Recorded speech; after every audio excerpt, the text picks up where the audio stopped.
Masterjet when release po sa PBB 2023. Ang direktang sagot po dyan ay hindi pa po natin alam kung kailan ang release dito sa performance-based bonus sa taong 2023. Ganito kasi, bago po malalaman natin yung release, ay dapat munang malaman natin kung eligible ba ang isang agency or hindi. Kung ito ba ay nakapasa doon po sa mga criteria, sa guidelines, sa requirement ng PBB 2023. Sa ngayon ay wala pa po tayong nakikita na resulta doon po sa evaluation ng PBB Secretariat sa performance ng mga government agencies noong taong 2023. Dahil po sa wala pang result ay hindi pa natin alam kung anong agency ang eligible.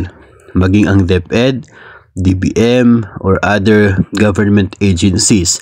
Hindi pa po natin matutukoy kung eligible ba or kung mayroon bang aasahan na PBB 2023 ang mga personnel ng mga government agencies. Kung titingnan po natin yung website ay scorecards pa lang ng PBB 2022 ang nandoon. Wala pang 2023, so hindi pa po natin alam.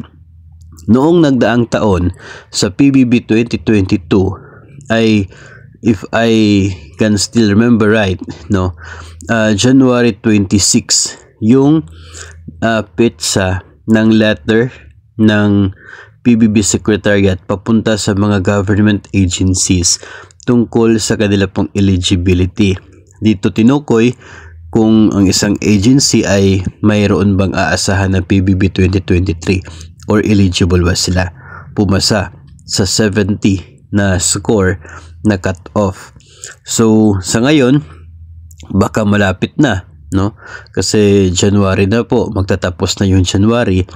So baka lang naman na malapit na rin itong result ng evaluation sa performance ng PBB 2023 at baka ilang araw ay malalaman po natin kung sino-sino ang mayroong aasahan. Basta sa ngayon, kung magbe-base po tayo sa website ng PBB Secretariat, wala pa po tayo nakikita na scorecard para po sa PBB 2023.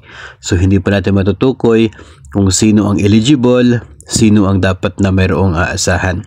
Yun kasi yung una talaga na dapat malaman natin bago natin pag-usapan itong release sa PBB 2023. Kahit nga po nandiyan na yung eligible na yung agency, ay may mga process pa po na dapat mangyayari, katulad na lamang po ng pag-submit ng mga agency sa listahan ng mga eligible personnel po nila. So it takes time din bago tuluyang matanggap talaga ang isa pong performance-based bonus. So sa ngayon ay abang-abang na lamang po tayo sa mga susunod na updates sa PBB 2023.